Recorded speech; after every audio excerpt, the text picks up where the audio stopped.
Hello friends, Pankaj Bhardwaj YouTube channel में एक बार फिर आपका बहुत बहुत स्वागत है। आज बात करने वाले हैं बफर सोल्यूशन के बारे में, इसके डिफरेंट टाइप्स के बारे में और पीएच कैलकुलेशन के फॉर्मूलाज के बारे में। कि बफर सोल्यूशन ऐसे सोल्यूशन है जिनमें स्मॉल अमाउंट ऑफ एसिड या बेस के मिलाने पर पीएच में चेंज नहीं होने देते। बफर सोल्यूशन दो टाइप के होते हैं, एक को बोला जाता है मिक्स बफर, एक को बोला जाता है सिंपल बफर। मिक्स बफर दो टाइप के होते हैं, एक को बोलते हैं एसिडिक बफर और एक को बोला जाता है बेसिक बफर। आप लोग वेल अवेयर हैं इस पॉइंट से कि एसिडिक बफर की पीएच हम कैसे निकालते हैं, वीक एसिड के pK plus log salt upon acid की कंसंट्रेशन से, और बेसिक बफर की पीएच कैसे निकालते हैं, pKb plus log salt upon base की कंसंट्रेशन से। इसी तरह सिंपल बफर भी फिर दो टाइप के होते हैं, एक को बोला जाता है ऐसे सोल्ट जो वीक एसिड और वीक बेस से मिलकर बनते हैं, जैसे कि अमोनियम एसिटेट का सॉल्यूशन। इन बफर सॉल्यूशन की पीएच निकाली जाती है, pH is equal to 7 plus half pK minus half pKb से। एक और एक्सट्रीमली इंपॉर्टेंट क्लास है जिसकी चर्चा मैंने पिछले वीडियो में की थी, can NaHCO3 act as a buffer. Description box में आपको उसका लिंक मिल जाएगा, आप उस वीडियो को भी देख लीजिएगा। इससे आपको बफर का कॉन्सेप्ट और डिटेल में पता लग जाएगा। तो ये जो सॉल्यूशंस हैं ये सबसे ज्यादा गलती करवाते हैं एग्जाम में, क्योंकि हम इनको आइडेंटिफाई नहीं कर पाते।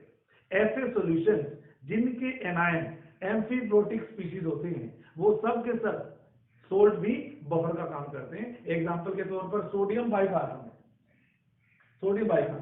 अब सोडियम बाइकार्बोनेट में HCO3 नेगेटिव कैसी स्पीशीज है, एम्फीब्रोटिक, क्योंकि HCO3 नेगेटिव प्रोटॉन को लूज भी कर सकती है बाय मेकिंग CO3-2 और H पॉजिटिव आयंस को एक्सेप्ट भी कर सकती है बाय मेकिंग H2CO3। तो ऐसे सॉल्ट जिनके पास एम्फीब्रोटिक एनायन प्रेजेंट होता है वो भी बफर का काम करते हैं। और इनकी पीएच का फॉर्मूला सबको अच्छे से याद करना है। इनकी पीएच का फॉर्मूला होता है pH is equal to half pKa plus pK2।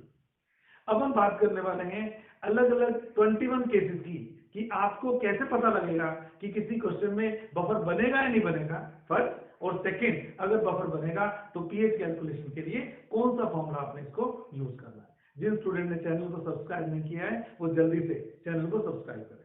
आइए एक एक करके हम इसकी बात करने वाले हैं। तो सबसे पहले मैंने लिया weak acid plus strong base. जब भी आपको किसी क्वेश्चन में दो केमिकल का मिक्सचर दिया हुआ हो तो आपने सबसे पहले चेक करना है whether these chemicals are going to react और नॉट। पहले तो आपको ये चेक करना है कि ये दो केमिकल आपस में रिएक्शन करेंगे या नहीं करेंगे।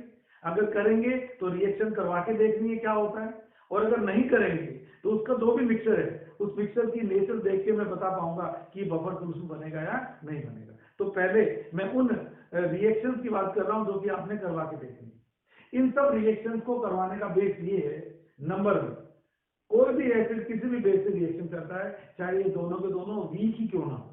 नंबर 2, कोई सोल्ट भी एसिड या बेस से रिएक्शन कर सकता है बशर्ते सोल्ट की नेचर के ऑपोजिट नेचर का केमिकल होना चाहिए। एग्जांपल के तौर पर अगर आपका सोल्ट एसिडिक नेचर का है जैसे अमोनियम क्लोराइड NH4Cl, तो आप उसकी रिएक्शन किससे करवा सकते हैं, स्ट्रॉन्ग बेस से करवा सकते हैं NaOH के साथ। बिल्कुल उसी तरह से अगर आपका सोल्ट बेसिक नेचर का है जैसे कि सोडियम एसिटेट, तो आप इसकी रिएक्शन स्ट्रॉन्ग एसिड यानी कि H3 से करवा सकते हैं। तो दो बातें मैंने बोली, सारे एसिड और सारे बेस आपस में रिएक्शन करेंगे पक्का, और दूसरा अगर आपके पास सोल्ट है तो वो अपने से ऑपोजिट नेचर के स्ट्रॉन्ग एसिड या स्ट्रॉन्ग बेस से रिएक्शन करेगा, और रिएक्शन करने के बाद उनके मोलर कॉम्पोजिशन के बेस पर तय करेंगे कि ये बफर का सोल्यूशन है या ये सोल्ट का सोल्यूशन है या ये वीक एसिड का सोल्यूशन है या ये वीक बेस का सोल्यूशन है। आइए एक एक करके हम देखते हैं। मान लीजिए केमिकल ए है स्टार्टिंग के 10 केसेस में, और ये केमिकल बी है। ये मान के चलिएगा कि ए केमिकल की कंसंट्रेशन बी केमिकल से ज्यादा है। तो जैसे मुझे कहा गया एसिटिक एसिड NaOH को मिला रखा है, बताइए बफर का काम करेगा नहीं करेगा। तो हम बोलेंगे जब तक एसिटिक एसिड के मोल्स NaOH के मोल्स से ज्यादा होंगे तो ये बफर का काम करेगा। जब इन दोनों के मोल्स बराबर हो जाएंगे तो ये कैंसिल कर देंगे एक दूसरे को, और आपका सोल्यूशन किसका बनेगा, सोल्ट का सोल्यूशन बनेगा। और अगर NaOH के मोल्स एसिटिक एसिड से ज्यादा हुए तो रिएक्शन के बाद में ये खत्म हो जाएगा, ये बच जाएगा और साथ में थोड़ा सोल्ट बन जाएगा। जिन जिन सॉल्यूशंस में स्ट्रॉन्ग बेस के साथ में, ध्यान से सुनेगा, जिन जिन सॉल्यूशंस में स्ट्रॉन्ग बेस के साथ में बेसिक नेचर का सोल्ट बनता है, तो बेसिक नेचर के सोल्ट का कंट्रीब्यूशन पीएच में बहुत ज्यादा नहीं होता। तो हमारा जो मेन कैलकुलेशन होगा वो किसके थ्रू होगा, केवल स्ट्रॉन्ग बेस के थ्रू होगा। तो तो इन दोनों की जब मैं रिएक्शन करवाऊंगा और इसके मोल NaOH के मोल से ज्यादा रहेंगे तो क्या हुआ, मान लीजिए इसके 10 मोल्स हैं, इसके 5 मोल्स। आप लोग जानते हैं 5 मोल को न्यूट्रलाइज करेंगे तो रिएक्शन के बाद में इसके कितने मोल बचेंगे, 0, और रिएक्शन के बाद इसके कितने मोल बनेंगे, 5। और हम जानते हैं कि 5 मोल बेस 5 मोल एसिड को न्यूट्रलाइज करके किसकी फॉर्मेशन करेगा, 5 मोल सोल्ट की फॉर्मेशन करेगा। तो आप देख सकते हैं कि आपके रिजल्टेंट सॉल्यूशन में कौन कौन है, आपके रिजल्टेंट सॉल्यूशन में एसिटिक एसिड और सोडियम एसिटेट प्रेजेंट है। अब आप बताइए एसिटिक एसिड और सोडियम एसिटेट का जो मिक्सचर है वो कौन से बफर का काम करता है, वो एसिडिक बफर का काम करता है। और उस केस में आपकी पीएच का फॉर्मूला क्या लगेगा, pKa, किसका pKa, एसिडिक एसिड का pKa प्लस लोग सोल्ट, ये भी सोल्ट की कंसंट्रेशन, ये भी एसिड की कंसंट्रेशन। तो इस तरह से मैं पहले केस में बफर सॉल्यूशन बना सकता हूँ। बिल्कुल वैसे ही अगर NH4OH H3 से रिएक्शन करेगा तो सोल्ट बनेगा।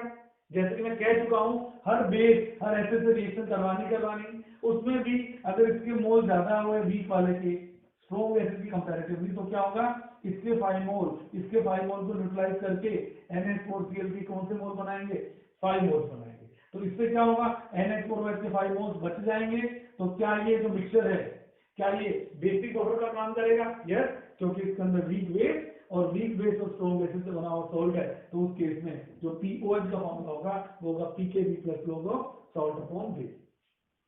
थर्ड केस में बहुत इंटरेस्टिंग केस है, ये आपका ट्राइप्रोटिक एसिड है। अगर मैं इसकी रिएक्शन बेस से करवाऊंगा तो एक एक करके इसके सारे replaceable H positive ion neutralize होते जाएंगे। तो फर्स्ट केस में H3PO4 से बनेगा NaH2PO4, सेकंड केस में Na2PO4 से बनेगा Na2HPO4, थर्ड केस में Na2HPO4 से बनेगा Na3PO4। और मैं बता चुका हूं कि इस केमिकल के मोल से ज्यादा हैं तो आफ्टर द रिएक्शन क्या होगा, ये बचेगा भी और ये बनेगा भी, ये बचेगा भी और ये बनेगा भी। आप देख सकते हैं ये किसका कॉम्बिनेशन है, ये वीक एसिड और उसके सोल्ट का कॉम्बिनेशन है। तो ये भी किसका काम करेगा, एसिडिक बफर का काम करेगा।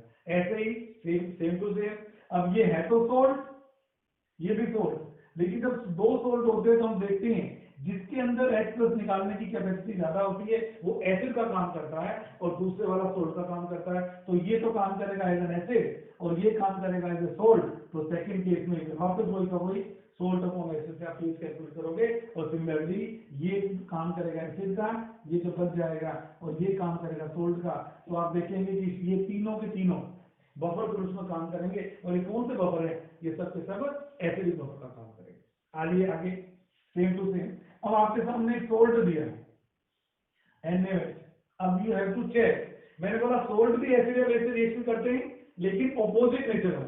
आप देखिए Na3PO4 की नेचर कैसी है बताइए, बेसिक नेचर है क्योंकि सोडियम आयन लगा हुआ है, और ये भी कैसा है, स्ट्रॉन्ग बेस है।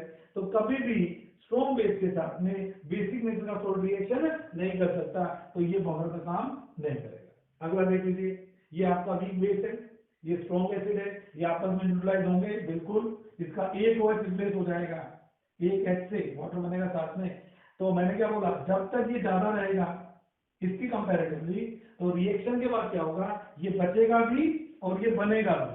तो क्या मैं इसको बेस और क्या मैं इसको सोल्ट मान के डील कर सकता हूँ, यस। तो ये किसका मिक्सचर हुआ, ये आपका बेसिक बफर का मिक्सचर हुआ, और इसमें जो पीएच का फॉर्मूला लगेगा वो लगेगा POH plus log base salt upon base. Next आ जाएगी, क्या ये आपस में रिएक्शन करेंगे, क्या बिल्कुल, ये बेसिक नेचर का है और ये स्ट्रॉन्ग एसिड है, तो बिल्कुल इसी तरह से ये तीनों भी मिलके एक तरह से बेसिक बफर की फॉर्मेशन करने वाले। अगले वाला एग्जांपल देखिए, HCl एक स्ट्रॉन्ग एसिड है और FeCl3 कैसा सोल्ट है, एसिडिक सोल्ट है। तो ये किसी भी कीमत पर आपस में रिएक्शन नहीं करेंगे और एक बफर का काम नहीं कर सकता। अब हम बात करते हैं हमारे सेकंड सेक्शन की, आ जाइए। यहाँ पर मैंने सोल्ट की रिएक्शन करवाई है एसिड के साथ, और पिछली बार की तरह मैं बोल रहा हूँ कि पहले केमिकल की कंसंट्रेशन मान लीजिएगा सेकंड वाले से ज्यादा है, तो मैं क्या बोलता हूँ, क्या ये दोनों एक दूसरे से रिएक्ट करेंगे, पहली बात तो हाँ, ये सोल्ट है ये एसिड है, क्यों करेंगे, क्योंकि सोल्ट की रिएक्शन कैसी है, बेसिक। तो बेसिक नेचर का सोल्ट क्या स्ट्रॉन्ग एसिड से रिएक्शन कर सकता है, बिल्कुल कर सकता है। और अगर इसके मोल ज्यादा हो इससे तो ये खत्म हो जाएगा, ये बच भी जाएगा और ये बन भी जाएगा। इन दोनों को ध्यान से देखिए, क्या ये एसिडिक बफर की जोड़ी नहीं है क्या, वीक एसिड और उसी वीक एसिड का स्ट्रॉन्ग बेस से बना हुआ सोल्ट। कई बार आपको ये इस तरह से देगा तो बच्चे क्या करते हैं, फर्स्ट टाइम में इसको रिजेक्ट कर देते हैं ऑप्शन में कि सर एसिडिक बफर तो वीक एसिड और उस वीक एसिड के स्ट्रॉन्ग बेस से बने हुए सॉल्ट का मिक्सचर होता है, तो ये आप कैसे बफर कह रहे हो? अरे भाई रिएक्शन तो करवा के देखो, अगर इसके मोल इससे ज्यादा हुए तो एक्शन तो बचेगा ही नहीं। रिएक्शन के बाद क्या सीन बनता है उस बेस पर हम तय करेंगे कि बफर का काम करेगा या बफर का काम नहीं करेगा। क्योंकि HCl के मोल कम थे, इसके मोल ज्यादा थे, तो ये बचेगा भी, ये बनेगा भी। अब आप देखो, after the reaction in this mixture there is no HCl, it has only two components, one is weak acid, another is the salt of weak acid and strong base. Yes, definitely it will act as a buffer. बिल्कुल वैसे ही opposite, ये आपका salt है acidic nature का। क्या ये acidic nature का salt strong base से रिएक्शन करेगा क्या? बिल्कुल करेगा, और रिएक्शन करके क्या बनाएगा? NH4OH। और अगर आपको इसके दे दूं मैं 10 मोल और इसके मैं दे दूं 5 मोल, तो बिल्कुल ये खत्म हो जाएगा, इसके 5 मोल बच जाएंगे, इसके 5 मोल बन जाएंगे। इस मिक्सचर को देखो, किसका मिक्सचर है? ये मिक्सचर है वीक बेस और वीक बेस का स्ट्रॉन्ग एसिड से बना हुआ सोल्ट। तो क्या ये बेसिक बफर का काम करेगा कि नहीं करेगा? बिल्कुल। और मैं पीएच का फॉर्मूला कौन सा लगाऊंगा? बेसिक बफर की पीएच का फॉर्मूला लगाऊंगा। आगे आ जाइए, अब ये है सोल्ट के 3 क्वेश्चन। आप बताइए क्या ये रिएक्शन करेंगे? ये रहा स्ट्रॉन्ग एसिड और ये सोल्ट कैसा है? सोडियम पोटेशियम टेट्राहाइड्राइड, तो सोल्ट या तो होगा न्यूट्रल या होगा बेसिक, एसिडिक तो नहीं हो सकता। तो ये सोल्ट कैसा है? ये सोल्ट है बेसिक नेचर का। तो बताइए बेसिक नेचर का सोल्ट स्ट्रॉन्ग एसिड से रिएक्शन कर सकता है कि नहीं कर सकता है? बिल्कुल कर सकता है। तो क्या होगा, ये अगर कम हुआ और ये ज्यादा हुआ तो ये बचेगा भी, ये बनेगा भी। तो वही का वही केस हो गया, Na3PO4 और Na2HPO4। यहाँ पर ये तो एसिड का काम करेगा और ये सोल्ट का काम करेगा, तो यहाँ पर भी मैं एसिडिक बफर का फॉर्मूला अप्लाई कर सकता हूँ। बिल्कुल ऐसे ही 14 नंबर केस और 15 नंबर केस में मैं ये करूंगा, ये किसका मिक्सचर बनेगा? ये मिक्सचर बनेगा Na2PO4 और Na2HPO4। बताइए इन दोनों में से एसिड का काम कौन करेगा? एसिड का काम करता है जिसमें रिप्लेसेबल H+ ज्यादा होते हैं, और ये किसका काम करेगा? सोल्ट का काम करेगा। ऐसे ही ये एसिड का काम करेगा, ये सोल्ट का काम करेगा। तो ये तीनों भी बिल्कुल वैसे ही जैसे मैंने आपको नीचे वाला केस बताया था, बिल्कुल ऐसा ही केस ये देख लीजिए। HCl एक स्ट्रॉन्ग एसिड है, ये कैसा है? बेसिक नेचर का है, सोल्ट। क्या ये दोनों आपस में रिएक्शन करेंगे? यस करेंगे, तो सोल्ट बनेगा दूसरे वाला। और अगर इसके मोल और इसके मोल बराबर हुए तो ये दोनों तो फुल्ली न्यूट्रलाइज करके खत्म हो जाएंगे, और मेरे पास बचेगा क्या? NaHCO3। तो याद रखना, कई बार आपको इस तरह से मिला के दे देगा और आपसे पूछेगा कि बफर का काम करेंगे कि नहीं करेंगे, तो हम बोलेंगे उस केस में भी करेंगे जब ये ज्यादा हो इससे, और उस केस में भी करेंगे जब ये दोनों बराबर हो। क्योंकि पहले केस में बनेगा आपका कौन सा बफर? Acidic buffer. और सेकंड केस में कौन सा बफर बनने वाला है? सेकंड केस में आपका एम्फीप्रोटिक अनायन कंटेनिंग सोल्ट वाला बफर बनने वाला है। आगे आ जाइए, तो ये वही का वही, अगर ये बराबर होते जाएंगे, ये बराबर वाले केस किए हैं, ये इसको फुल्ली न्यूट्रलाइज कर देगा। तो मेरे पास क्या बना? NaH2PO4, इसका अनायन कौन है? H2PO4-1। क्या ये एम्फीप्रोटिक स्पीशीज है?